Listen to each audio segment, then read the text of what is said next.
Welcome to the Weekly Notebook Review. I am Robert McGroarty. This podcast takes on a bit of a different format where we are live each week on Twitter Spaces. I crack open my notebook and review Hedgeye research with anyone who wants to learn a better way to invest. We feature both Hedgeye power users as well as some special guests that might pop in. If you want to learn more about our research, visit hedgeye.com. If you'd like to participate in the live stream, follow me on Twitter at HedgeyeRJM. Now, let's review the data. Good afternoon. We will get started in just 1 minute. Kind of getting sorted here. Apologies for being a minute or two late. I guess I'm like 90-ish seconds late, so we'll go with that. How you doing, Trent? Hey, good. What a day, right? On days like today, there's a lot of action. Yeah. I mean, I don't know what you're talking about, Trent. There wasn't, pretty quiet market out there, mate. I don't know, bud. Yeah, we'll get into it. Swiss banks blowing up. Just another day. Just Nothing another to see day. here. Just another day in Quad 4. But today is March 15th. It is a couple days before St. Patty's Day, one of my actually favorite days of the year. But that is not why we're here. And so March 15th, Weekly Notebook Review. It is a little after 4:30 on a Wednesday, midweek. For those that are new to the Weekly Notebook Review, the whole premise is reviewing our weekend work and seeing what's transpired and what's kind of pivoted here midweek. So how do we kind of think about finishing up the week strong, and then positioning ourselves for next week, next month, next quarter, the end of this year, next year, what have you, right? So things are on the horizon, that kind of thing. I see my boy David's out there. He is on a 10K run. I had the pleasure of. This is not name dropping. Other side, I just it's just a fact. I work with a guy now, so I got the pleasure of spending some time with him on the drive from Boston to here. But he is on a 10K run, so nobody not name dropping. Nobody require he can't jump up, but for those that want that longer term horizon, he is working on putting something together. So just want to kind of throw that out there from the Hedgeye perspective. David has been doing a ton of work behind the scenes, meeting with some of our existing subscriber base, and I'm quite excited to kind of see. Excited to have it launch officially and to see it out there in the hands of Hedgeye Nation, because that's going to be an awesome new tool in the toolbox for everybody to have, or for many to have. So with that, before we really jump into it, Trent, I just want to reiterate our amazing conversation with Mike Taylor on Monday night. It went for about 2 hours, maybe 2.5. I lost track of time, but it was a great conversation. For those that haven't watched it yet, it is available either here on Twitter and also on all kind of podcast / YouTube channels from the Hedgeye, from the Hedgeye handles or Hedgeye perspective. So go take a look at those. Hedgeye plus friends are going to do more of those type of conversations with special guests, and kind of working behind the scenes on getting a few more of those. The cadence of those, I'm not quite sure what that's going to look like. Obviously, Mike Taylor was a little bit of a impromptu, came together quickly with everything that transpired last week in the U.S. and the U.S. banking side of things, and wanted to get a refresh from him. Phenomenal conversation, a lot of great back and forth, and had the pleasure of having Rich Farr on as well, who's also a phenomenal guy to kind of be able to pick his brain and listen to what he's seeing out there in the marketplace as well. But Trent, I know you got a little bit of a time crunch, so I am actually going to change it up a little bit and pass it off directly to you, buddy, and then we'll go from there. So I appreciate you jumping in. I know you got kind of a 10-minute window here, so thank you. Yeah, thank you, Rob. So real quick, focusing on, I'll jump straight to the international ETFs. From a country shorts perspective, today I covered some on the Austria, Germany, EWL, EWK, which is Belgium. It just literally sank. Swiss, I've actually not covered. I've left it on EWL. And then Malaysia, I covered all of it because out of nowhere it just came as a blessing. New shorts or continuing with the existing shorts include EWC, that's Canada, INDA, India, EM, as a broad basket, which has majority China and India, and EWZ. On the asset classes from rates perspective, haven't done much action on rates except for I had a pretty decent size SHY and IEF position, which I booked gains on. And From a standpoint of um, sector wise ETFs, there's a pretty interesting dynamic evolving here where XLK and XLC are showing relative strength.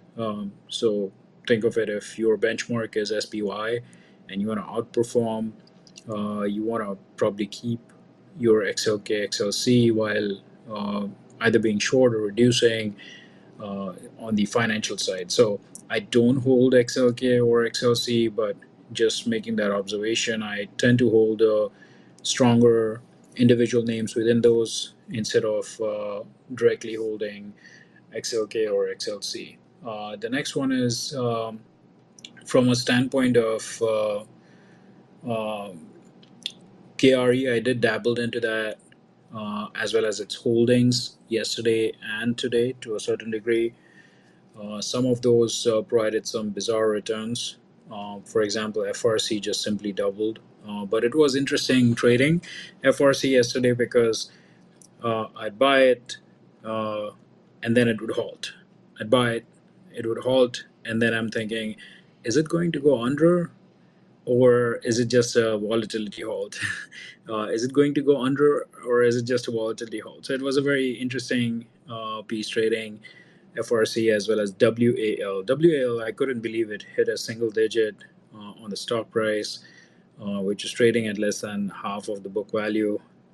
Exited both of them. I am not having any of those positions right now. Within the regionals, I just have one bank maybe. Other than that, yeah, two actually. M&T Bank, I actually do bank with them. I do look at their financials um, quarterly, regardless of regardless of whether I have a position or not, just because I bank with them. And otherwise, from a currency perspective, Dixie gave us an interesting move above 105.50 earlier last week, and then it just sank. VIX, on the other hand, I've been trading some UVIX, SVIX, as well as directly VIX futures. One observation I wanted to make was the term structure in VIX is elevated, which means that uh, it is going to be interesting times ahead. Also, keep in mind there's a window of weakness that tends to prevail up until the OPEX. So, going into the OPEX on 17th or after that, I do expect the VIX term structure to normalize a little bit or moderate down to somewhere around 24 level for the front month, while the back months can again resume the uh, normal term structure as compared to the one right now. So that would be all, Rob. Back to you. Yeah, thanks, Trent. Appreciate it. And just to clarify, sorry, what was the ticker? It was MNT, or what was that ticker on the bank that you bank? MTB, Oh, MNT Bank, MTB. Sorry, there you MTB. go. Yeah. Yeah, got it. M&T Bank, got it. Sorry, I misunderstood. Awesome. And hey, just before we move on, because again, that's I know. So for those listening in,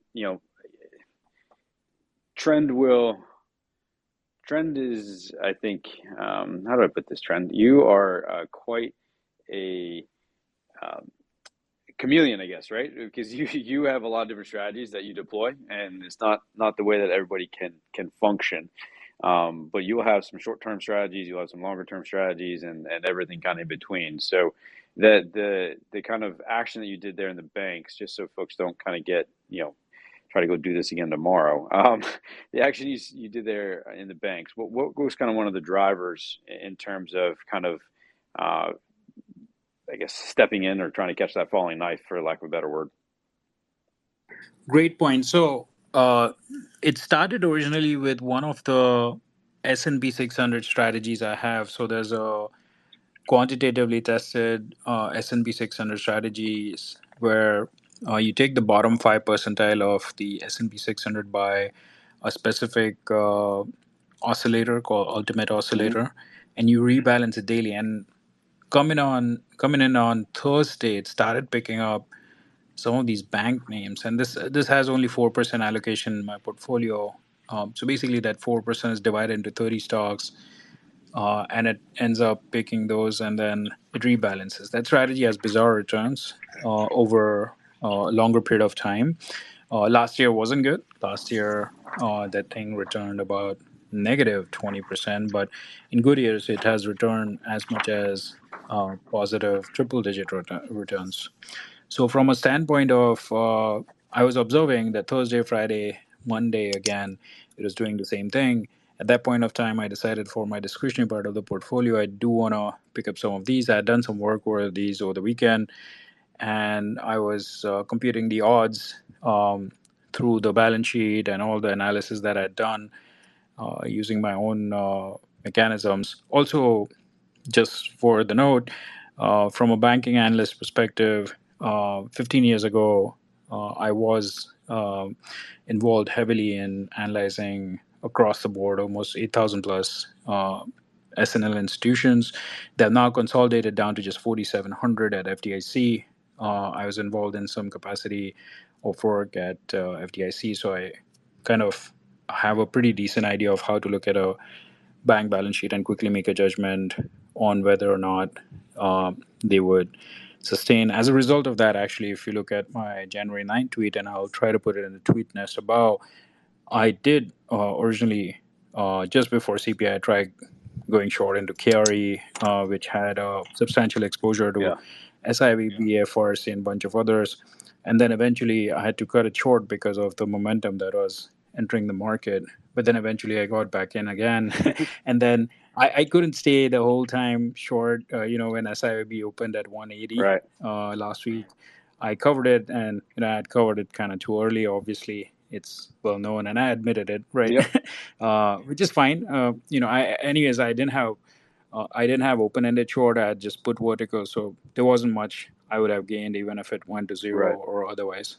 But at the same time, on the flip side, because of all that assessment I'd done, not just for SIVB but also some of the other banks, I'd come to a conclusion that the sell-off was just bidless, and that tends to happen. I think Mitch can speak about it more at length because he had mentioned Yep. about it a couple of times on the weekly notebook review. So I would definitely ask Mitch to describe about the bidless selling that happens sometimes, especially in regional banks, and that's where I decided to step in and take some advantage for some of these quick ones.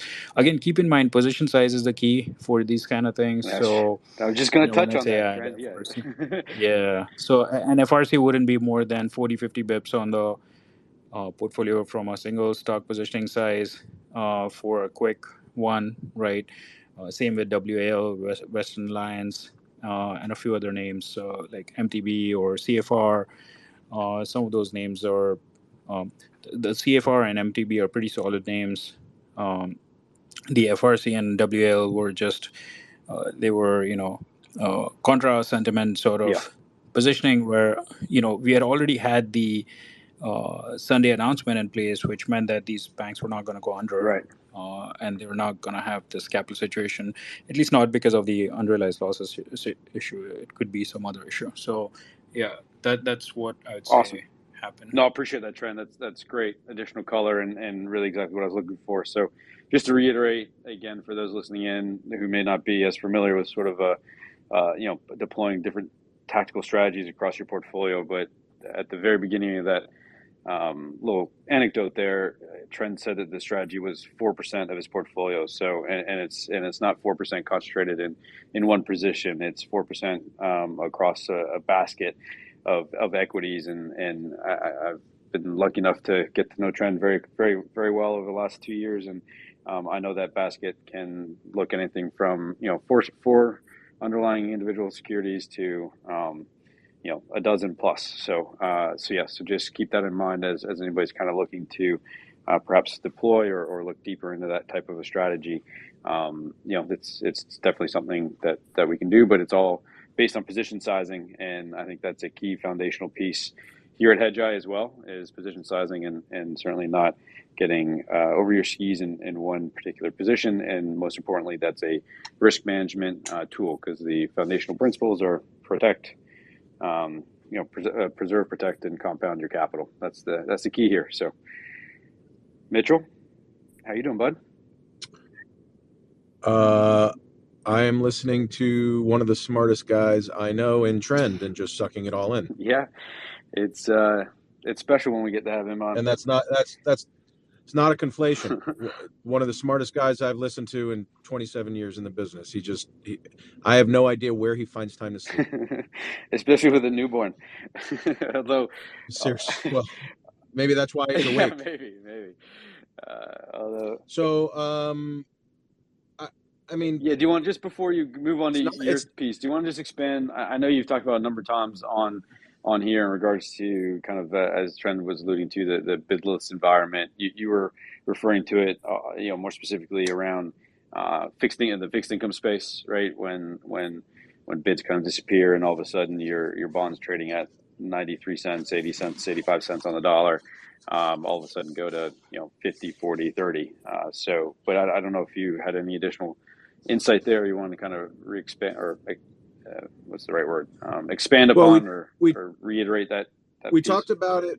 We talked about it last week and the week before in regards to banks as well, because that's kind of where I cut my teeth, Yep. right? So on the institutional side, from 2007 to 2009, I was there longer, but through that debacle, when you have companies that need the liquidity and need to get out, and these companies are down, I mean, they were getting smoked the last handful of days, absolutely smoked, and they need to sell, and they need to mitigate their risk. So when you have a company that trades 100, 200, 500,000 shares in a day, but you have an institution that holds 250 to 500,000 shares of the stock, and they're getting liquidation requests, it's very difficult to sell that, and the stock ultimately goes bidless. The institutions try to shop the piece around to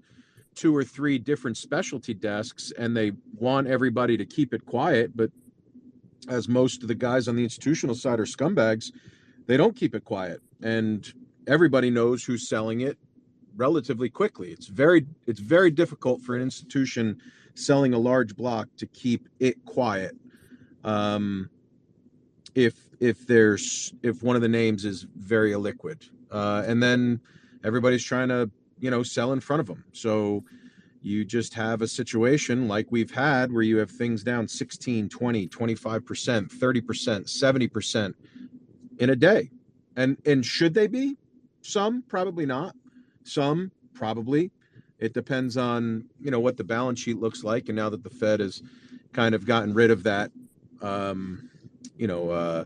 mark to market right now, some might not have to be, but at the same time, they're not fixing any problem. They're just, you've now just have unrealized losses that are held to maturity on the Fed's balance sheet, I believe. So when things go bidless, it's ugly.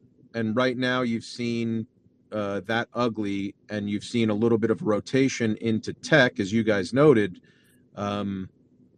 I don't view that as a positive. I view that as people literally running scared, trying to find something that's liquid, putting it into things that they think will hold up better.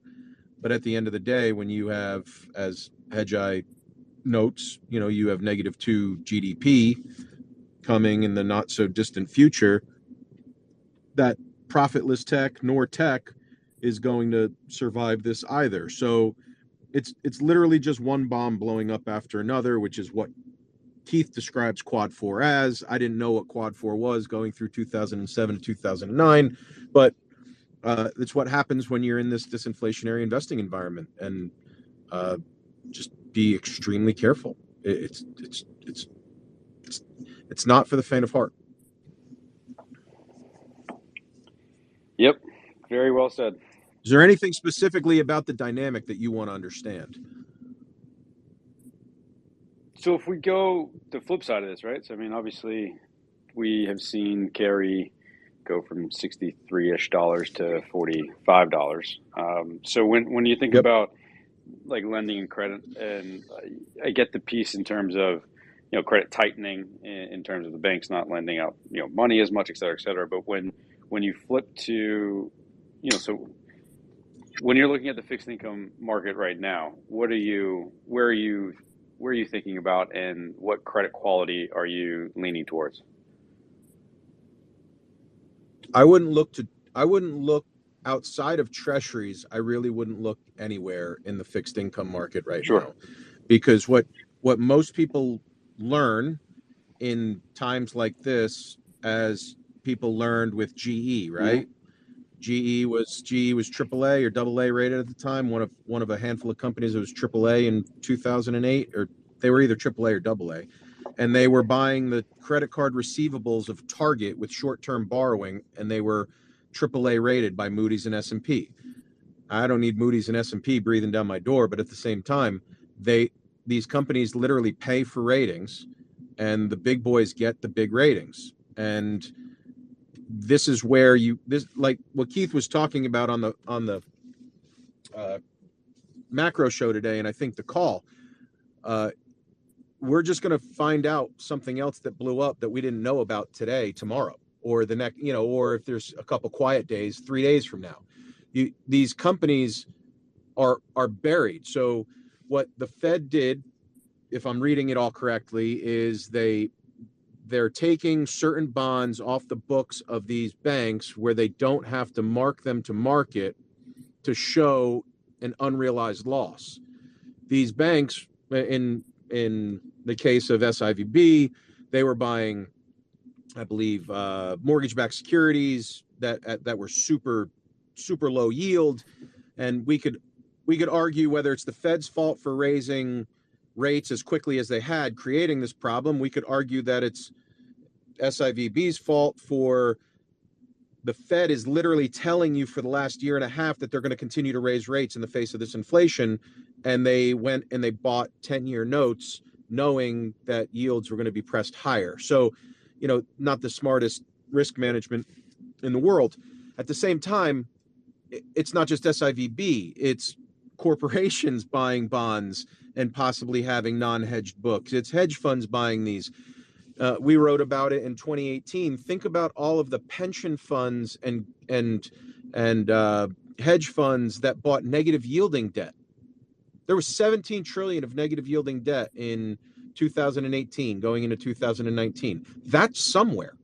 It didn't all just mature in a year. I mean, the Argentinian bond was a 100-year bond.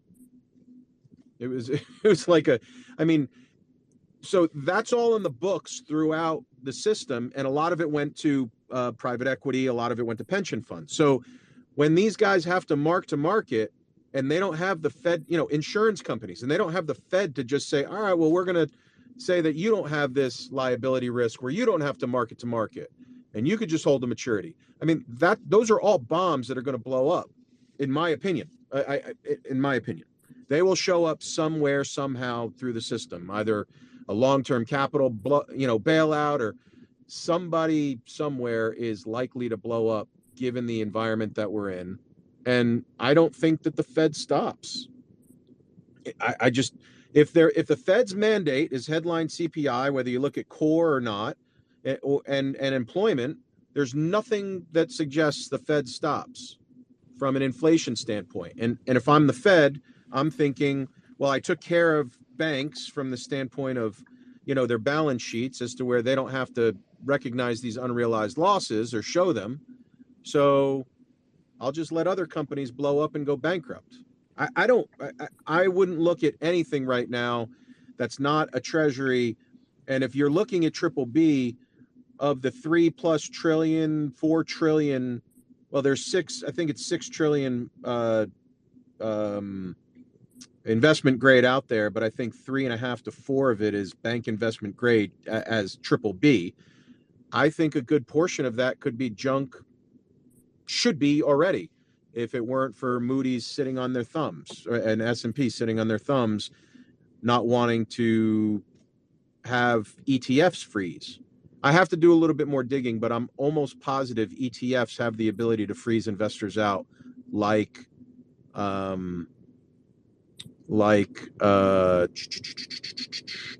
B-REIT and S-REIT. I'm almost positive. It's not if it's not ETFs, I think it's some mutual funds, high yield bond mutual funds. So I have to do some digging, but that could be another shoe to drop if I'm right. And I'll sift through some prospectuses, so I don't want from the to Fed, say yes or no. from the Fed's like from that Fed comment you made. I mean, from a nowcast standpoint in our model, we're looking at 5.88 in terms of U.S. headline CPI year-over-year projections in Q1, and then basically flatlining around 4% for the rest of the year. So for Q2, Q3, and Q4 of 23. So I think that, again, if they are keen to get that inflation down to 2, at least in the inputs that are going into the nowcast model as of today, March 15th, the Ides of March, great cartoon out of Bob Rich today. That is where... that is, that's they're going to keep fighting that for the rest of the year, right? And so, at least currently, so that is definitely a great commentary out of you. Yeah, well, thank you. I it's just if you, I mean, interest. Even if CPI comes down to high 3s, is I think now the nowcast has it. Am I wrong in saying that? That's the most updated nowcast, 390, 393, something like that. For it's CPI? Still for CPI. Yeah, in the back half of the year. 3.95 and 3.92 in Q3 and Q4 respectively. Okay.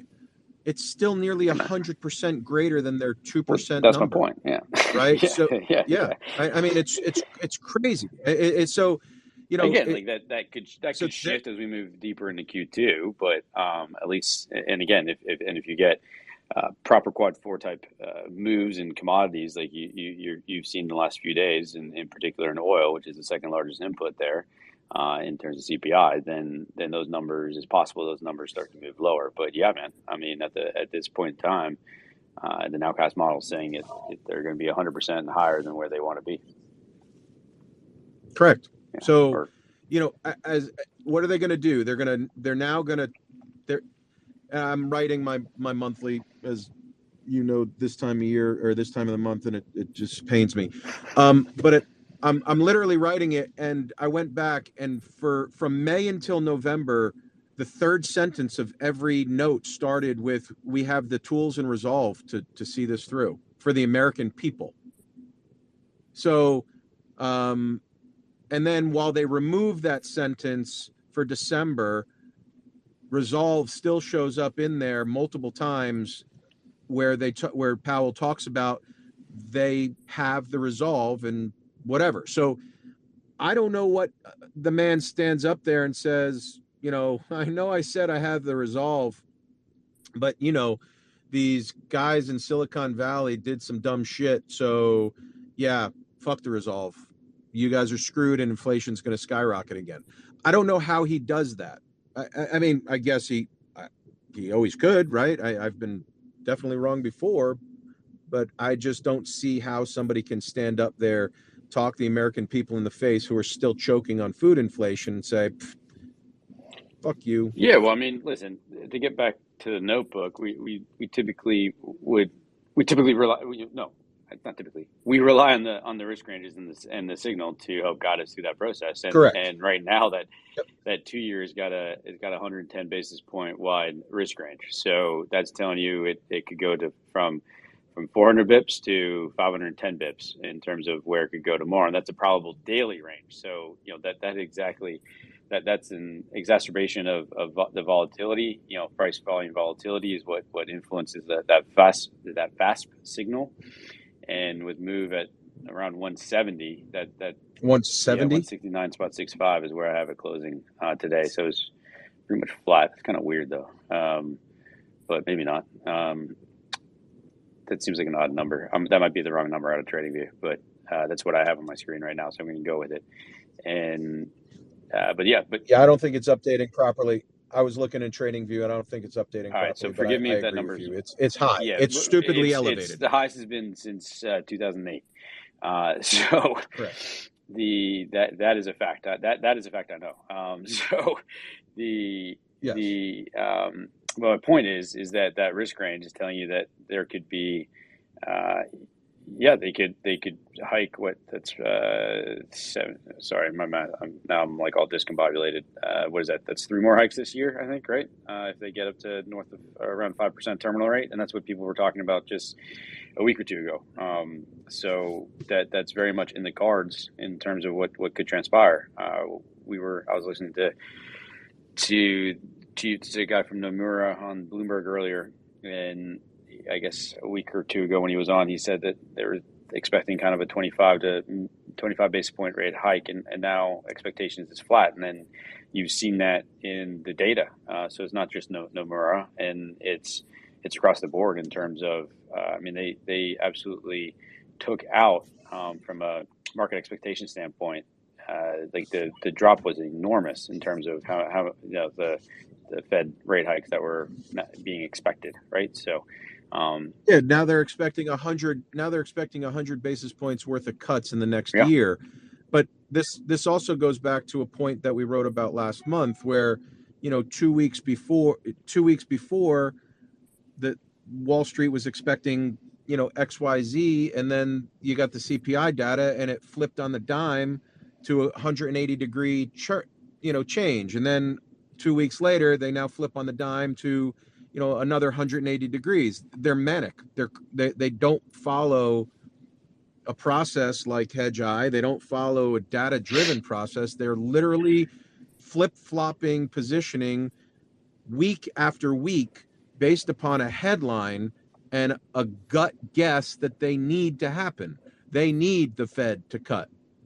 And then at the same time, as I tweeted out earlier, that Fed funds chart that I wrote about in August of 22. I think you saw it, but I don't think people they don't want to cut. I mean, if the Fed starts cutting, when you get into a cutting cycle, that is not bullish for equities, as Keith has been, saying. But, I'm not pulling from Keith here. This is what we wrote in August, where, you have, give me 1 second. I'll get there. but I mean, as long as it's the same. Fed cuts it down 44% from January 31, 2001 to October 10, 2002, with a boatload of Fed cuts. Down 56% from September 1901 or 07 to March 6, 09, and down 35% from February 19th, 2020 to April 23, 2020. Yeah, it was a good chart. While the Fed is Yeah, cutting. that was a great chart. I retweeted that today. I'll put that up in the nest in a minute, guys, for those that are looking for that. But yeah, I mean, the yield curve alone, like, so if we get the 10-year that goes to the low end of the risk range and the 2-year goes to the top end of the risk range, that's a 160 basis point negative 160 basis point yield curve. You thought what you saw last week was bad, right? And you could see significantly worse than that, and we're currently at minus 0.439. So that is the recession risk rising, truly getting priced into the market, and you're going to see that reflected in the long end of the curve. So it's going to be interesting. And next week's, obviously the meeting's next week, so it's going to be an interesting time there as well. But at the end of the day, it's all about the signal and the VASP and what we're seeing. And I think one of the biggest things to me today that I wanted to review was the explosion of volatility. So, Mitchell, I say this in a loving manner, but we've thrown around the manipulation term for volatility. Maybe it was more suppression, but regardless, that bad boy is no longer being suppressed nor manipulated. It is just acting like we might expect when the banking financial system is trying to find its footing. So volatility across the board, across asset classes, whether it be equity vol in terms of VIX, VIXIN, RVX, or GVZ for gold, OVX for oil. The move, they're all are no longer being held underwater. We'll just use that terminology. So they're no longer being held underwater, and they have exploded. And that's one of the key reasons. So anybody that's kind of new to the Hedgeye and reviewing the risk ranges, that's one of the reasons why you're seeing these risk ranges widen so drastically is the volatility that is underlying those assets and those pieces of inventory has significantly increased. So we're no longer at the low end of the chop bucket. We're at the, I guess where did we close? 25-ish, I think it was on the VIX. Oh, no. Oh, yeah. 26, sorry. No, around 26. on the VIX, 26. 26, yeah. So we're kind of right in the middle of the chop bucket, which is 19 to 29. The F bucket starts north of 29, and the investable bucket is under 19. So I don't know, Mitchell, if you got any kind of commentary on vol, but Well, I think similarly to what we've talked about in the background with Chris. I mean, in some instances when the ODTEs are flipping vol around, and Mike Green's talked about this on the, you have a different vol complex from a 1 day out to a 9 day curve, right? So I'm not a vol expert, but at the same time, I think people when you have banks closing and you have a move index which skyrockets, the S&P often mirrors the move index, right? On an inverse relationship. So it's vol is going to explode, whether it be 1 day, 9 days, or 30 days out. So I don't know if it's now just absolutely mapped it.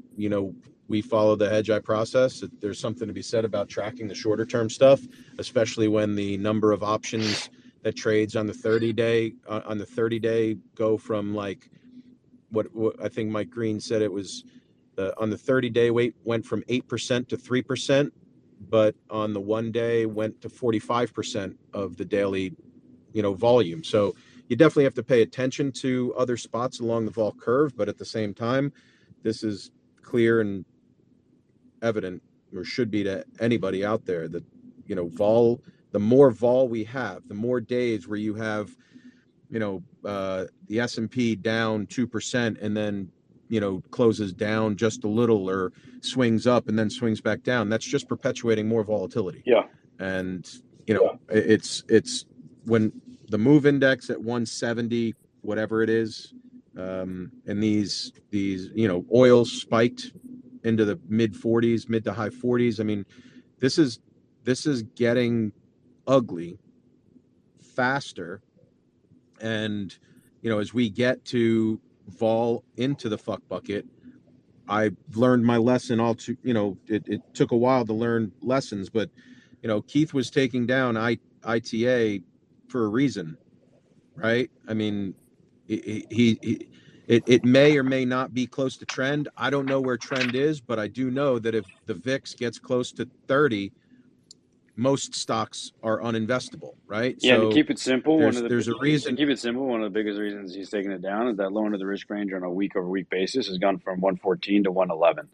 So although, and that that range had been basically, call it 113, 114 to 118, 119 for quite a while. And with this increased spout of volatility, the low end of the risk range, along with the price action within ITA, has moved that low end of the risk range down. And anytime you see that happen and you see the low end of the risk range start to move lower on you, and put in lower lows, that's when you start to reduce the sizing of that position. And sure, but that's happening with the explosion in VIX, right?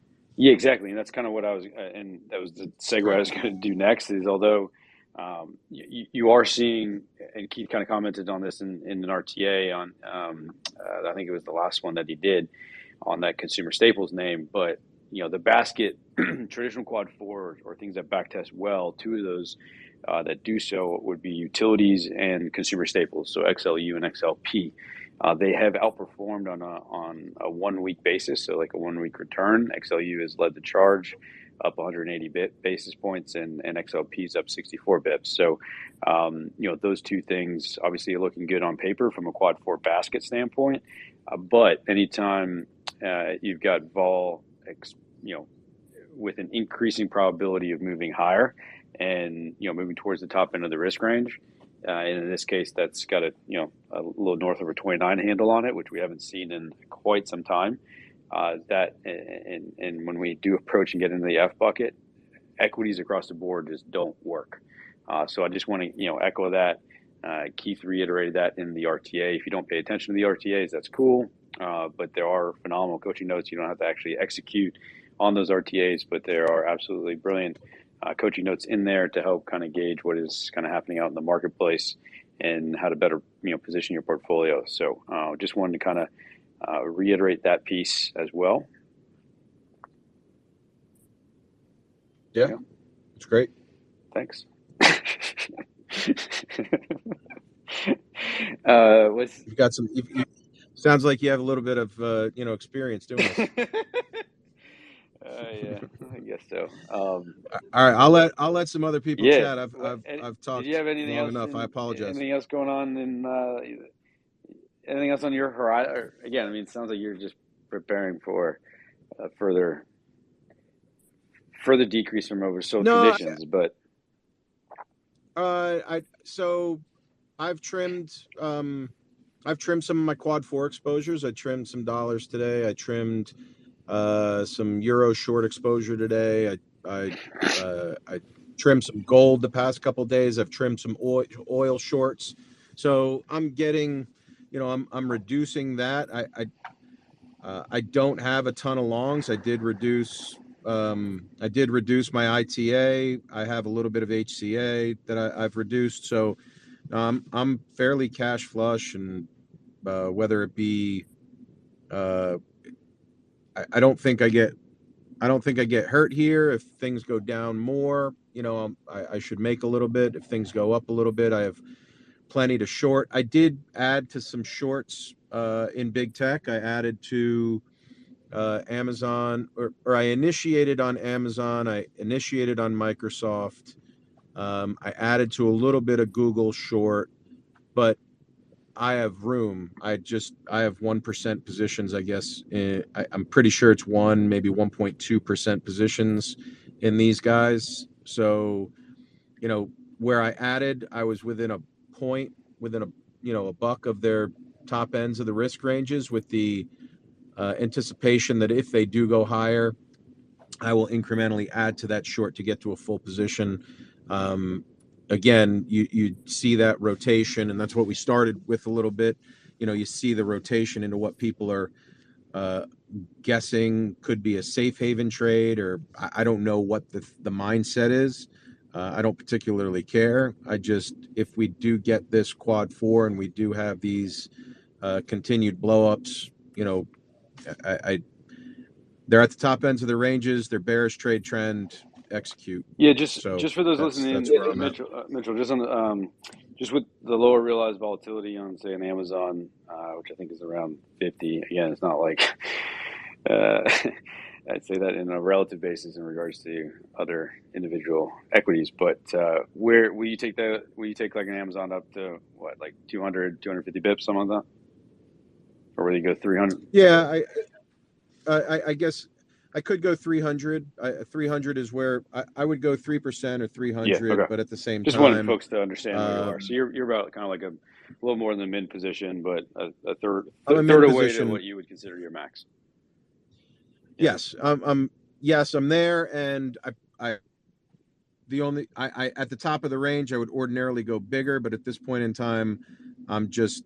Yeah, I just wanted to clarify a little bit for folks at home, right? Like if they are sitting on, again, because it's all dependent on your risk management, your risk tolerance, your process, what you the measures you have in place within the portfolio and the parameters that you have set for yourself. So I just wanted to get a little bit more clarity as to just for those at home, like if you're for some, like an individual stock short might be capped at 100 basis points. So if you're looking at that way, then again, they should, and if they're mirroring you, which then it would be like a 30 bit position. Right, but but at the same time, one of the reasons why I'm not at my mid or higher with these so close to the top end of the risk range is for the very reason that we saw this afternoon, which is that headline risk of a monkey sees, government support for, Swiss National Bank is exploring government for, saving Credit Suisse. And, then you see another headline talking about, the Swiss National Bank is seeing pressure from another government entity. Okay, I wonder which one that is, given the Saudis are literally the largest shareholder, right? So you see those headlines and then the markets rally on literally a headline. It doesn't mean that things are better. It doesn't mean even if the Swiss National Bank comes in and does something, things are better. But monkeys are going to chase, and that's I'm mitigating that risk with the assumption that something might take place, and then I'll fade that and look to get bigger into the short. Yeah, I mean, I'll bring it back to kind of the notebook a little less because I actually didn't see that narrative. But that's really just me. But so you didn't see which narrative? Just that the headlines that people are going to that basically helicopter money is going to fly in, and I just wasn't paying attention. No. I just wasn't paying attention at the end of the day. I'm sure it's all over my Twitter feed in terms of what might transpire. What I will say at 2:30. Yeah, go ahead. 2:30 markets were down still 1.8, 2, etc. Headline hits, NASDAQ goes positive briefly, right? Yeah. It literally snapped back just on the headline. So again, we don't narrative invest, but at the same time, headline risk does exist. Yeah, that's all I'm saying. In terms of XOK, so just going along those lines, right? Like in terms of the 67, Apple did make a higher low this morning on a day-over-day basis and is up 144 versus 142 in the low end last week. And on a week-over-week basis, it is a higher high at 155. And I remember saying this time last week that, Apple was interesting because I believe it was Apple or somebody asked, I think, about XOK. And, that in 2 days' time, that 1 month high is going to be around on Apple is going to be like 153.83. So this all of a sudden that like 154 155 number on the top end of the risk range, does make a new 1 month high, depending on if it gets there. It's not there yet. It's 153. It's 152.99 as of the close today, and it's where they close them that matters most to echo Coach. So, but it is something to be conscientious about. To be caught, again, whether it's off of the, Mitchell, whether it's off of the news or what have you, but the signal as of this morning even was saying, hey. That even the low end at 144 is a new 1 month high. So these are probable daily ranges, and it's probable that it goes and makes a new 1 month low, but it's also possible or probable that it makes a near 1 month high. So that's that. And actually, I'm not disagreeing with you. I'm just calling it out, buddy. So I think that just echoes why you aren't at like a full boat position on like a max on a short like in Amazon. Correct. Yeah. Correct. Just one of the things. Yeah, man. Yep. One of the things to look at of 100%, many. 100%. Wasim, welcome, my friend. What's up, Robert? Good, man. How you guys doing? Doing well. Hey, just on what Mitch was saying, maybe I'm splitting hairs here, but I'm going to ask it anyway. If you see something like Microsoft, which was just above the top end of the range today, Google hit the top end of the range. Google had a bigger implied vol discount. Microsoft slight I-vol premium. Like, are we splitting hairs here? Or like, if something's at the top end of the range with a bigger implied discount, do you rather take the shot there, or is it really just the same thing? Like, how much does the implied vol discount really matter when things are just at the top end of the range at that point? You know what I mean? You want to take this one, Robert, or do you want me to? Well, let's see what you got on this one, Mitchell. Let's see what you got. I don't have much outside of Coach will tell you that things aren't perfect, but at the same time, I would take the one with the discount first before I took the other shot. At the same time, it depends. You might have room to shoot both of them. So I would take obviously A/B test, implied vol discount, top end of the range is first, and then if you think the other one you might want to initiate a position in, cool. But as I said and Robert and I just discussed, there are a couple things that he noted with things dropping out and lower higher lows. So that's why I only took the shot with a min and initiating at a min as opposed to being at my max. That's all. Yeah. How'd I do, Robert? How'd I do? Good. Very well. I just brought it up because I know, because Keith obviously he shorted Microsoft today. he did Amazon yesterday. He hasn't done Google yet, but that could just be whatever. That's just random, right? Like Yeah. So he's just picking it. so um, Apple's got a 24% premium. Again, this is as of this morning in terms of eyeball premium discounts. So Apple had a 24% premium. Amazon -5, Google -19, Meta -38, Microsoft +5, and Tesla +4. Now, more importantly, though, so again, like that influences sort of like I would say it's there's two portions to your question, is what it seems, right? So it depends, and you're a pretty seasoned guy in deploying this, so I'm going to answer it in a more elaborate manner versus just the kind of age-old question of it's another tool in the toolbox, and it is another tool in the toolbox. So like the eyeball discounts premium table is really just kind of helps you in terms of assess kind of where one stands in regards to generally kind of positioning, right? So whether or not there's complacency or people are kind of paying up for protection, right? So a discount means they're more complacent about what's transpiring. A premium means that they're trying to be being more protective, right? So the more important question there, or the I guess the next place that I go to is on the Z score, specifically the trailing 12-month Z score. So that Apple premium is a 1.1 times trailing 12-month Z score. So that to me is interesting, but I really get more interested when things are over 1.5, either minus or positive 1.5, and really getting closer to kind of the 2 level. So those premiums and discounts to me, again, just so the other one that was a big discount would be Meta. That's only a minus 0.9 times in terms of trailing 12 months basis. So again, even though it looks like a big number on paper, it's not nearly as big as or it's kind of relatively, again, it's like a month ago is minus 41 basis, minus 41%. So on a relative basis, that's not in like a crazy extreme, right? So that would be the second step to that question, right? Is looking at both like what the number is, but then also what is it in relative to itself on a trailing 12-month basis.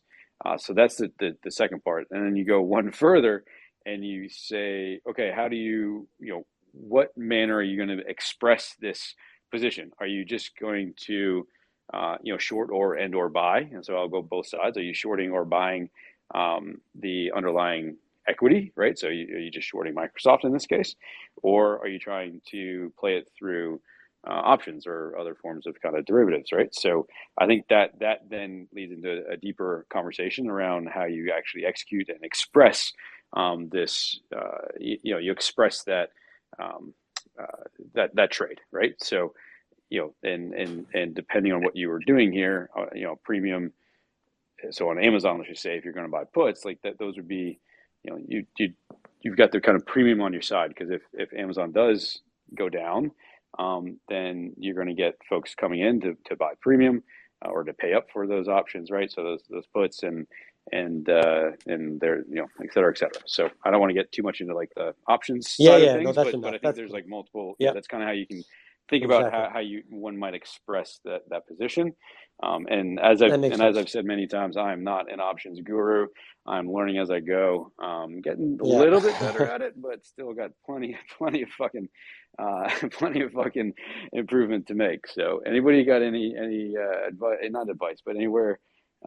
I know, Trend, you've sent me a couple of things. I gotta go back and look through what you've sent me, but that's a whole nother conversation for another day. But no, that's cool. It's good though. It just it just clears it up a little bit. Yeah, more, that's all. I just wanted. I thought it was worth. It absolutely is, because again, like if you were to express, so if you scroll, like so if I grow up that eyeball table, XLK has a +8 premium on it, right? So although it's a premium, doesn't mean like I wouldn't short like tech, right? Yeah, no, of course, right? Of course. So again, just because it doesn't set up perfectly and it's a discount.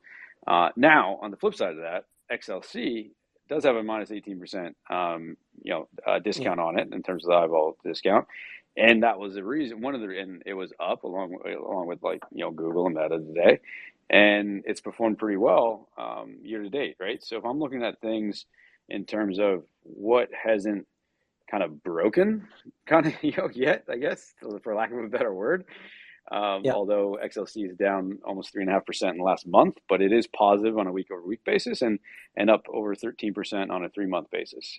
So that's something that gets me a little bit more interested in terms of, oh, okay, XLC's isn't breaking down. Either is there a reason for that? Or, what are the components? Do we, Meta's bullish? Okay, cool. So I might be going against Meta here, but maybe I can just get long Meta in my portfolio, and I can short XLC on the other side of that in terms of like a bit of a pair trade. So that, or buy some puts or what have you, right? So I think there's a lot of different ways of kind of going through that execution piece, but that's sort of definitely how I read that table. That makes Yeah. sense. Thank you, buddy. Robert. Yeah. Awesome. No, that's all from me then. Awesome. Thank you. Just want to make a quick mention that in the upcoming days, so on 17th, there's the GIX changes that will affect S&P 500. So the weightage of XLK is going to come down from 25.7% to 22.5%, because they're moving tickers like Visa, MasterCard from technology to financials. So definitely have a look at that. Financials weight will commensurately go up from 11.7 to 14.4. So minor changes here and there. Just have a look at that.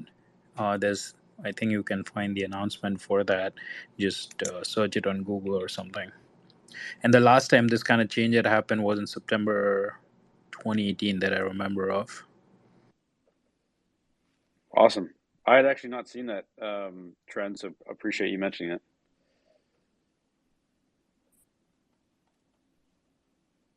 I know you're doing like work stuff, man. So, but appreciate you jumping in. Tom, how you doing, bud? Hey, Robert, I'm good. I think I got my question answered. I'm looking at this implied volatility table from today as you were talking through it. And I've noticed one thing that kind of jumped out at me is XLV. This table confuses the heck Are you out of saying me. V as in Victor or V as in Bob? V as in Victor, XLV, which is the healthcare. So it's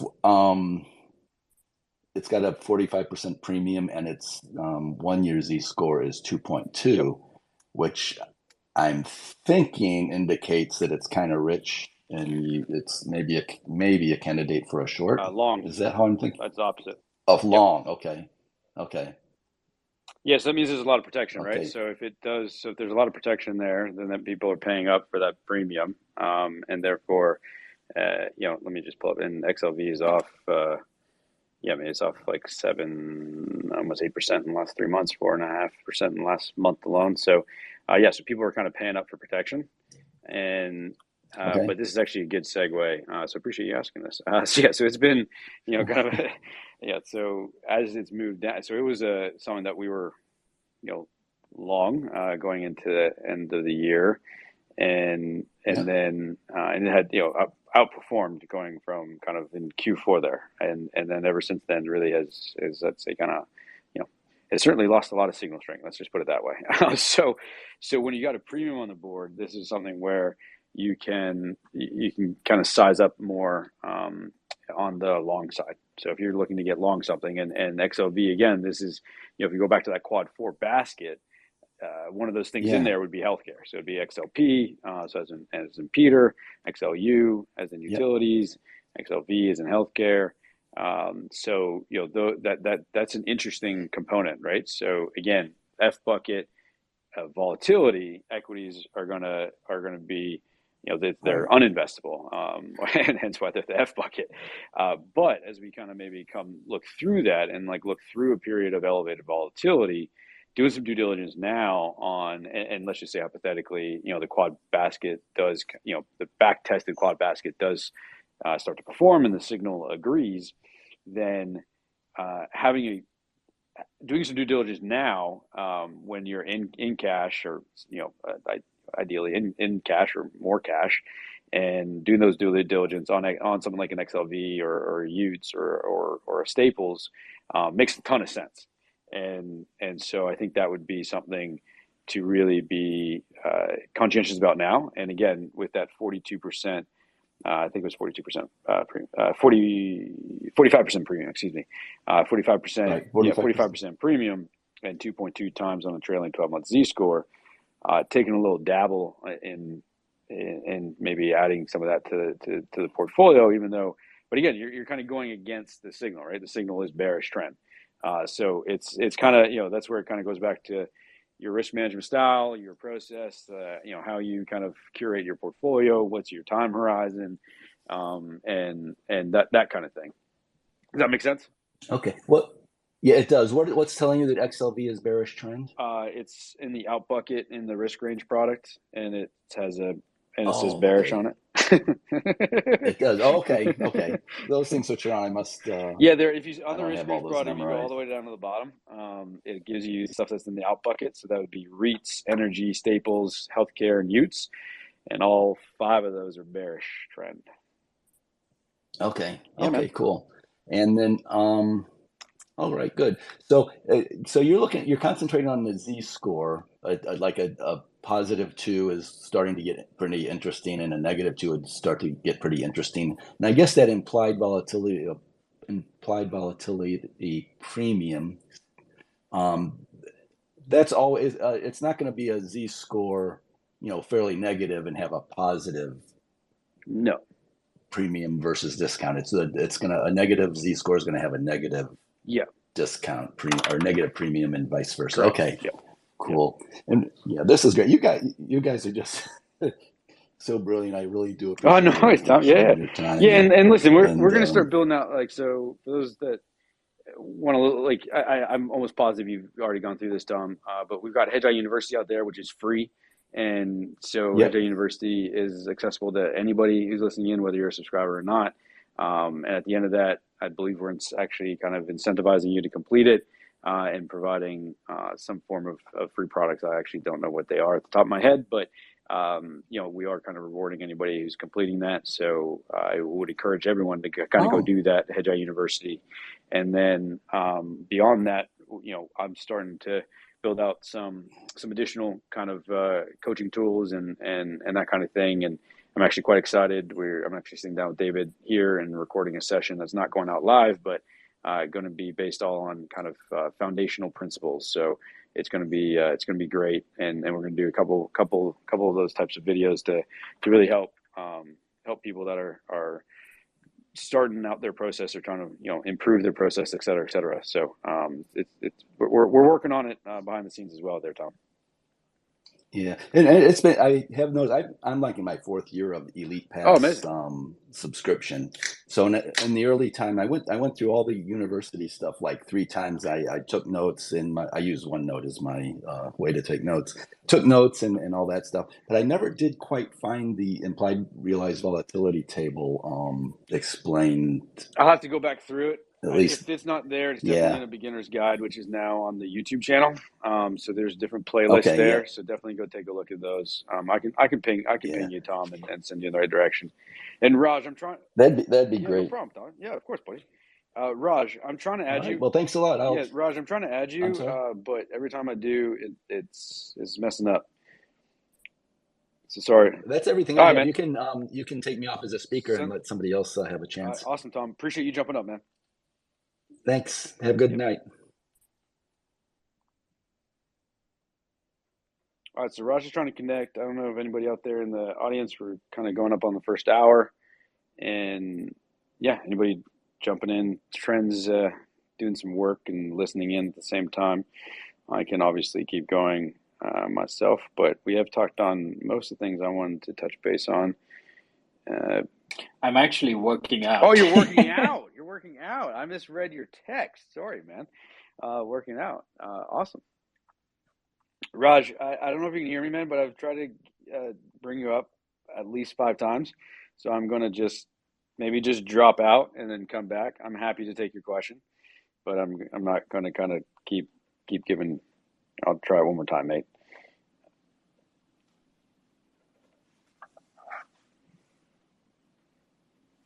While we do that, Rob, do you want to touch upon a few currencies such as the euro and Canadian dollars or Australian dollars? Because I think we didn't get to touch upon that today. We haven't done FX yet. You're right. So U.S. dollar keeps getting stronger. I mean, that top end of the risk range, continues to move higher, which is exactly what you want to see, putting in higher highs. Interestingly enough, the low end of that risk range did move lower on a week-over-week basis. So, but that is really, as I said, kind of a reflection of the increased volatility in just currencies, really, well, volatility across the board, but also in currencies themselves. That number, let me just flip to the right page. Sorry, that moved up. It's moved up almost 5% or 4.5% in the last month in terms of FX vol, up to, as of this morning, 10.86. So again, that increased volatility number does impact the low end of the risk range. So 103.11 on the low side, 106.38 on the top end. That dollar strength is really playing through across the board in terms of currencies trend. I don't know if you're seeing anything differently than I am. I think one interesting aspect there would No, I concur. yeah. It's I the think one same. aspect that's interesting today, and Keith made this move as well. He actually took the yen short off the page, and so I thought that was interesting. It certainly has broken down in terms of its signal in the last 10 days, or really in the last 5 days, ever since the BOJ meeting last Thursday. So, and everything's kind of hit the fan. So, perhaps it's regaining its sort of flight to safety mode trend, which I think would be really interesting. And remember, anytime that you cover something, it's actually a buy signal. And David reminded me in the car this morning that he thought it was fascinating that I would be shorting the yen kind of going, post the BOJ meeting, and because in his mind, and for the last 30 years, and for many out there, the yen, anytime that you'd have, if you'd ask somebody that, you have a financial crisis on your hands globally, what would the yen do? Would it be, gaining or losing strength? And, historically it would be gaining strength. So I think this is an interesting pivot point trend. I actually, I'm glad you brought this up, because the yen is really not the only thing, but the one that's very, very interesting to me in terms of if it can, break trend, or I suspect it did break trend, which is why Keith took it off, but breaks trend, holds it, and sort of picks up momentum to the downside. That 3-month low is down around 128 on the USD JPY cross. So again, that's really interesting. And I've got a keen eye on the yen, and it's very possible that I not only cover it, but I actually go long it. But in terms of euro, it's breaking. I mean, everything else is pretty much inversely correlated to the dollar. So euro's breaking down, pound's breaking down, Canadian dollar. I haven't seen it. It's been a long time since we've seen it down here. So again, this is a kind of quad 4 commodity-esque related on the dollar front. I know Chris has talked about the Aussie dollar and playing stuff through that lens. I'm sure he's probably playing an Aussie dollar Japanese yen cross or some shit like that. But anyway, well, yeah, I think that's the yen is the biggest takeaway in my opinion. Oh, here he comes. I called him out. I knew he'd come up. I called you out. I just had to call you out, Chris? And then you come up. You didn't say my name 3 times in front of a mirror. I love you, man. I love you. Yeah, are you playing like some Aussie dollar Japanese yen cross or what? No, I don't have it. I'm going straight. You're going straight? What does that mean? You're not messing with the FX space or what? No, futures, I think futures. he's saying, He's going right, futures. Chris? Got it. Is that correct, Chris? I don't want to muted himself assume. for some reason. Did Chris, yeah, you were you're muted. What did you do, sir? You went straight. What? No, I'm still in FX. I've not gone for the futures, but I'm just in Aussie dollar, US dollar. Oh, Aussie USD. Got it. I didn't. Because I've like got this work stuff and that, like having to go back to work and stuff and wearing a tie and things. I'm shrinking down the basket of things that I'm trying to watch. So you're not playing like the Norwegian kroner versus the Brazilian real. No. Oh man. No. But yeah. Hey, but what is your? Can I get your thoughts on the yen though, or really just FX in general? I'd love to hear it. Yeah. So, I guess the last couple of days, well, I called out the Aussie dollar a few weeks ago, which kind of Yep. it wasn't really playing the game of, China reopening, new commodity bull market, and whatever else. It gave up the ghost, like 3 or 4 weeks ago. But over the last couple of days, there's been big moves. I know there was a guy, I can't remember if it was on a notebook review or on one of the other, like the community page or something, like talking about the Mexican peso, but that's kind of, it's the other thing. It's like the Mexican peso, the South African rand, like they've had really big moves over the last couple of days, which if you liken it to equities, it's all the high beta stuff is just giving up the ghost. And it's perhaps the start of this rotation into low beta in terms of like the Japanese yen, maybe not the Swiss franc. I don't know. If yeah, we'll see. Maybe not the Swiss franc. Who knows? Well, I don't know. Maybe they have Who to knows? print. Maybe they have to print a bajillion Swiss francs to buy banks and stuff. I don't know. Yeah. We'll have Maybe to they'll see. sell gold. Maybe they'll sell all the gold in the mountains to buy the banks. Wouldn't Who that be knows? quite? Who knows? Wouldn't that be quite the narrative? But yeah, no. So in that, hey Chris, so in that scenario, is that good for gold or bad for gold? I'm guessing an influx of supply is probably bad, but yeah. But you had a good you and I spoke on Monday, and you had an interesting commentary around the emerging market, specifically kind of Brazil and Mexico, and how they raised rates first and much more aggressively. So I'm not going to steal your thunder because I thought it was awesome and just it was a good reminder to me and I think to the group as well. So I'll pass back to you. No, yeah. So they had to get ahead. They were raising rates while Europe and the US were still in transitory, and yeah, they were well ahead of it and having to raise rates. So if we're now getting to this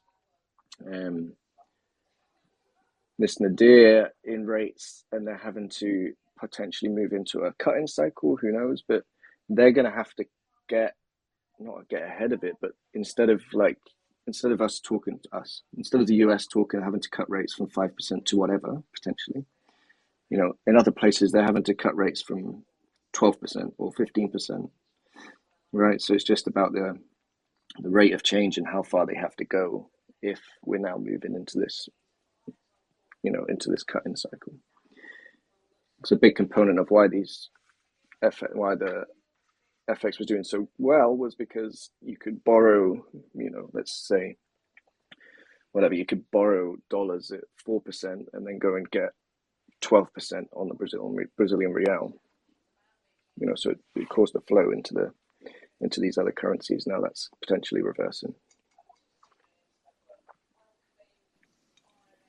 Yeah, and it was a great reminder. Obviously, saw that in in real time, but I'd I wouldn't say forgotten about it, but just sort of made it. It was a good reminder, dude. So I appreciated it, and especially again, like even the Mexican peso. I remember it was brought up here on the Notebook Review back in the summertime. I forget if it was early summer, whether it was that like move higher in May June time frame, or where they kind of move lower in the July August time frame, but yeah, it was.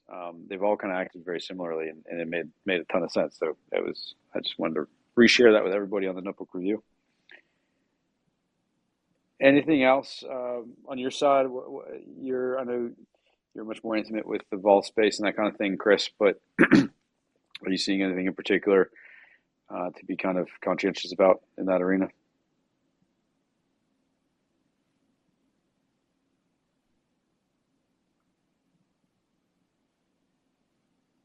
You're on mute again if you're talking. I think my headphones are screwed up. I don't know. Sorry. But for a 38-year-old, you're certainly acting like you're 79. So yeah. Well, I'm 40. I'm 40 this year. I'm 39 now. So. 40. You're a fit 40, mate. There you go. But no, talking obviously being based in the UK, it wasn't that long ago that the FTSE 100 was hitting all-time highs. That changed swiftly, but kind of the point about the Aussie dollar kind of given up the ghost maybe 3 or 4 weeks ago.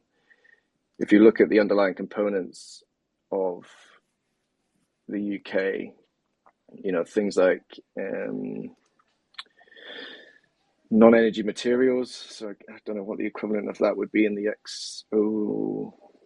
XLB, I guess. XLB. Yep. Some of these things peaked at the start of February and rolled over pretty significantly, and that kind of ties in with the Aussie dollar, the commodities, and potentially the China side. And then things like the banks. Obviously, I called that out. But, from November last year, really, about how the banks were outperforming, which obviously powered the FTSE, because in the FTSE 100 they're a much larger component of it. But some of these things are down 25% in the last 3 days. Barclays is down 9% just today. So pretty big moves. Yeah, certainly on a week-over-week basis, you've seen the Nikkei and DAX both turn from bullish trend to bearish in terms of the risk range. So I thought that again, pretty significant moves lower on both those things in the last week, and that similarly with the FTSE, it would have in the last week would have gone from bullish to bearish trend. So interesting about the Nasdaq though. Yeah, can you expand on that? Well, it doesn't really look like the rest. It doesn't really look like the rest of them, does it? No, it doesn't. I don't know. Maybe all of Raoul Pal and his friends are front running the deflation and buying tech and crypto. I mean, BTC and tech. That's that's the flavor of the day, at least today. I know, but I don't know if I posted it on Twitter or whether I posted it in somewhere else. But if you look at a dashboard of crypto, Bitcoin is the one standing out because it's only, at least spot now, is only down 1%, whereas you've got lots of things down 16, Gala's down 12, all kinds of things. So it's that same kind of component that we're talking about everywhere else, that even if you're a crypto fund and you have to be invested in crypto, then is this just a case that you have to move up the stack and eventually you end up having to buy Bitcoin because you're having to sell all the rest of it? But it's not like you can go and buy whatever XLU or something. You have to buy something in crypto. So there you go. Buy ETH and Ethereum. You just have to go right up the stack, and it's those two that are at the top. Yeah, for sure. Interestingly enough, the big move up in mid-January there, that's about to kind of start to fall out of the look-back window, eh? You notice that? Yeah. So that means the low from, what was that, about 7 days ago on March 10th? Yeah, about 20,000. 20,200. 2220. That's going to be the low end there for a while on both a 3-month and 1-month basis. So that's something to be writing down in your notebook. I'm actually going to do that right this minute. 22. What did I say? 2220. Yeah. This is real time analysis here, boys and girls. 2220. That's an interesting one, because if it breaks down, it doesn't have to break down as much in order to regain momentum on both the 1-month and 3-month basis. That's kind of how you front run the signal. It's at the top in the range. And interesting. Good job, Chris. See, talking to you always puts a new idea in my head. There you go. There you go.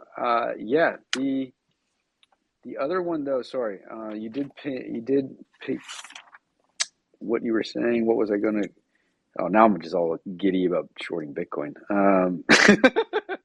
uh, no, I can't even think. I'm like literally like I'm like jumping around here, like trying to think about Bitcoin. No, it doesn't matter. Clearly, doesn't matter. But whatever I had to say was not that important. Come on, silver and commodities, gold. The correlation there. What? Yeah. What? How are you thinking about through gold? Copper or silver these days? I'll just leave it at that. Open ended. I'm not short it, but I'll be short copper. I'd be short silver. Said with a shit ton of conviction. But it's right. It's right for me anyway. For my calculations, it's right on the hairy edge though. But yeah. But yeah, if this monetary bids, because obviously everyone's buying Bitcoin, aren't they? Because debasement and stuff and things. So I guess silver's getting. But personally, I wouldn't be long silver right here. But yeah, that's just me. Yeah, I would agree. I mean, and I'm not long gold. I'm long physical gold because I still own it, but I'm not long paper gold. I missed that one. I wasn't paying enough attention. But yeah. Yeah, that top end really moved higher on the gold 1929 week over week. But yeah, silver. It's interesting. I think the copper breakdown to me is on certainly is another one, a key point. It was neutral last week, but had been bullish for quite a while, and then it broke down and moved to bearish trends. So that copper again does not. Most of these components we've talked about today does not really increases the recession risk rising probability or possibility and potential, whatever word you want to use. But that is the biggest thing I think you got to be paying attention to is recession risk rising. Inflation is last year's story. Recession is this year's story, and kind of moving forward and how you're going to position your book and the volatility piece of things is really going to help guide you in terms of when. Where to go and how to position that along with the vast signal out of Keith. So it's but in terms of for the commodity side, it's good that we've got things like CTA, KMLN, at least a DBMF, at least to use as it was kind of poking around in the sand that you had to build your own. Well, I suppose on Bloomberg you had the SocGen CTA index and stuff like that, but at least now you can see that a lot of these things have broken down recently, so you can kind of get a feel for the other parts of the space that are potentially going to have triggers and things for the trend followers. Yeah, can you, for those that don't follow the trend following as closely, you want to kind of just expand on that a little bit for me, if you don't mind? Yeah, so it's all systematic. I know, like the first, what everyone normally jumps to is, like moving average crossovers. But a lot of the people I've tried to copy don't really use that anymore. But yeah, but it's kind of systematic, rules based, and kind of when triggers are all set out based on the daily closes. So I'm using inverted commas because a lot of people don't like it, but you can at least have an idea of where transactions might be forced on people in terms of whether it's forced buying or forced selling, because it's why people pay attention to the things like maybe not the moving average on its own, but like these kind of crossovers and stuff like that, you can tell potentially where, like I say, where bids might come in and which direction they're going in. So now you can see it at least a little bit easier if you go to see it like something like CTA, which we know well, obviously. But yeah, we talked about last week how it had such good signal strength, and then it just absolutely collapsed out of bed. Yeah, so it's kind of the flip. It's the flip of. I think it's the rates. It's rates. But that's kind of the thing. This is the cascade. So this is the point I was trying to make. So whatever it was that's caused it,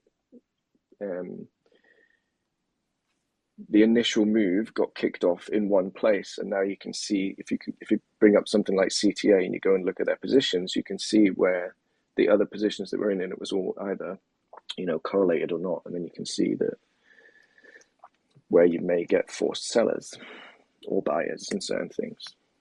Yeah, I mean they were, and I'd like to add. Sorry, I'd like to add real quick. Yeah, go ahead. No, sorry, no, it's all good. Yeah, about so if folks search for TTU, so TTU barometer, trend barometer, you'll find some wealth of information there.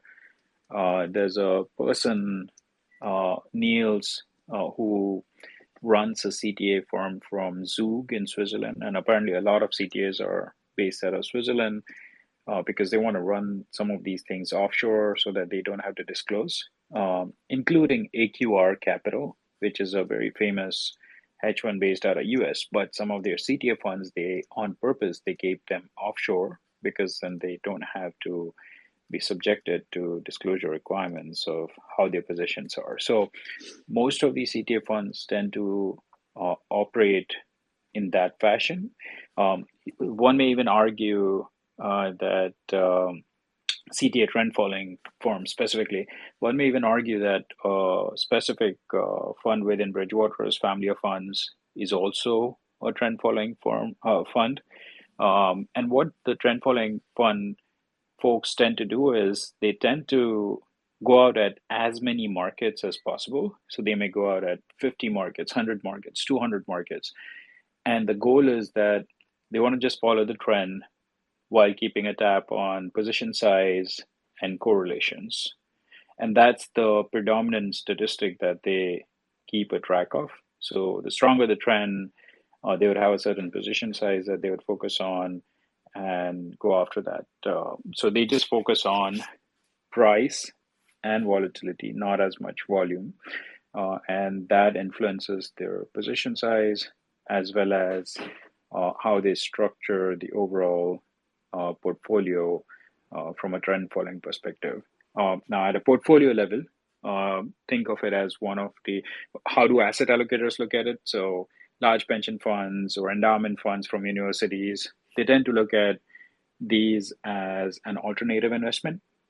And when they assign their funds to about 20-25% of their funds to alternative investment, they'd consider allocating anywhere between 2 to 4% for trend following sort of funds, because the promise of trend following over the last 4 or 5 decades has been that it should provide a relatively uncorrelated set of returns, which is completely uncorrelated to what's happening in the broader markets as far as other asset classes such as S&P 500 is concerned, or US DJ Wilshire 5000 is concerned, and so on and so forth. So that's the essence of this alternative investment class of trend following, and they'd go after as many markets as possible. Back to you, Rob and Chris. Yeah, I was just going to expand on the fact that if memory serves, they're long some softs like sugar and certainly oil and that kind of like WTI crude. So even some, I think, but then they're short some like wheat futures and some other softs as well, which have in recent days sort of gone against them as well. So that was all I was going to say. But yeah, no, it is good to track those like managed futures, KMLM, CTA. Yeah, those are two good examples. The other one's DBMF, right? Chris? It is, yeah, but that's kind of that's different. That's like an amalgamation, right? They like track a number like 7. So DBMF have done. Yeah, so the people behind the fund have done a regression and basically said they've taken this, I believe, the SocGen CTA, which is the top 20, I believe. I might have to check that. But yeah, they took their returns over the last, let's say, 30 years, and they've done a regression on those returns and said what assets would they have had to have been long or short in order to achieve those returns. So they're not actually a trend follower. They are a follower of a trend follower. So they've basically come to the conclusion that there's 14 or 15 assets that achieved those returns over the last, like I said, I'm not exactly sure, let's say 30 years. And those are the only 14 or 15 that they can pick from. So last year, which DBMF had a stellar year, of the 14, it was all the rates, yen, gold, a few other things, but basically, 10 of those 14 had massive moves. All the rates, like European rates, US rates, Japanese yen, had a massive outperformance last year, and it's kind of not come to pass this year. So they're kind of a trend follower of a trend follower. Yeah, that makes sense. I appreciate that. All right, well, we'll open up to maybe anybody's got a question, feel free to jump up. Otherwise, we're going to probably wrap up tonight. Thank you for another great weekly notebook review. I will pause here, but as I do, I just wanted to, if you enjoyed what you heard tonight, you can go check it out at hedgeye.com. We are an investment research firm and really geared all around the process and trying to risk manage your own portfolio. So you can go check that out. We are hosting a conference on May 4th to the 7th here in Stamford, Connecticut, Hedgeye Live. I've put a link up in the nest. Go check that out as well if you're interested. It's a great event. Chris, Trend, and I were all there last year. Same with Gavin and other side Mitchell Krause. We were all able to take this, and Leslie, we were all able to kind of take this weekly notebook review offline, in person. It was an amazing experience to kind of meet all of you. I can't believe we're almost on a 1-year anniversary, boys. So that's in a little over a month. It's going to be a lot of fun. I get to be wearing the jersey this year, and not maybe got to be in a little bit better behavior, Chris. I don't know, but I was in pretty good behavior last year, I guess. But there were some late nights, a lot of fun, great conversation. A lot of this type of conversation I had between sessions and meetings and all that kind of stuff. So it's definitely worthwhile. It's a wonderful, wonderful time. I think, as Howard Penny said on the call, probably hands down the best investment conference that he's ever been to in his 30 years of doing this. So I would echo that, even though mine's only been like 18. All right, no one's jumped up. Trent, Chris, appreciate it as always. Mitchell, thanks for your commentary. Everyone listening in, appreciate your time on this lovely Ides of March here on 2023. We'll be back same time next week, 4:30 on, the 23rd, I think it is. 22nd, excuse me. I should probably be able to do math, 15 plus 7. So 22, we'll be back next Wednesday. Catch Sector Head Spotlight tomorrow. I'm actually going to be speaking with Paul Glencher, one of our heads of the policy team, tomorrow, and then we'll be doing a beginner's guide on Friday. So it's been a busy week this week. Started with Mike Taylor Monday night. Did a little episode with Wolf Financial yesterday afternoon. Then we obviously got today's session. So lots going on here at Hedgeye. I appreciate your time as always, and look forward to seeing you guys here with WNR next week. Appreciate it, y'all.